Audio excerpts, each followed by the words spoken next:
अभी आपको बताएं कि पंजाब के मुख्तलिफ शहरों में धुंध के डेरे हैं। मोटरवे को मुख्तलिफ मकामात से बंद कर दिया गया है। मोटरवे M2 लाहौर से कोट मोमिन तक बंद कर दी गई है। M3 फैजपुर से जड़ावाला तक बंद कर दी गई है।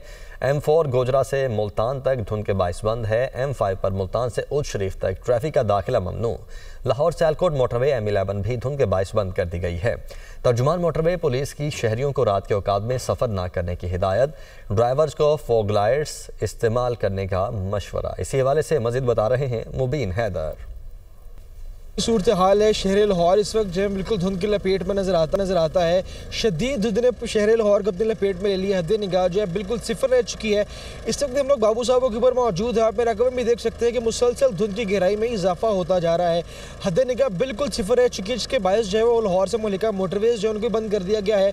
अगर हम मोटरवेज की डिटेल इस तरह से है कि लाहौर M2 मोटरवे जो है उसको लाहौर से हरम मीनार तक धुंध के बायस बंद कर दिया गया है। सियालकोट मोटरवे को जो है बंद कर दिया गया है। M3 मोटरवे को जो है गोजरा से जड़ावाला तक बंद कर दिया गया है। M4 मोटरवे को जो है वो मुल्तान तक बंद कर दिया गया है। M5 मोटरवे जो उसको भी मुल्तान से ओट शरीफ तक बंद कर दिया गया है। और बताया जा रहा है कि अब तक धुंध की शिद्दत इस तरह बरकरार, इसी तरह जो मोटरवेज है इनकी बंदिश का सिलसिला जो है वो जारी रहेगा। और बार बार बताया जा रहा है कि जब मोटर पर ट्रैवल कर रहे हैं तो फॉग लैंप्स का इस्तेमाल लाजमी करें, फ्रंट और रेयर हेडलाइट्स का इस्तेमाल लाजमी करें और कोशिश करें कि सामने वाले गाड़ी से मुनासिब फासला इख्तियार करें, गाड़ी की रफ्तार धीमी रखें ताकि मुमकिन खतरात जो हैं वो तसादुम से या बाकी खतरात जो हैं उससे खुद को महफूज रखा जा सके। जी।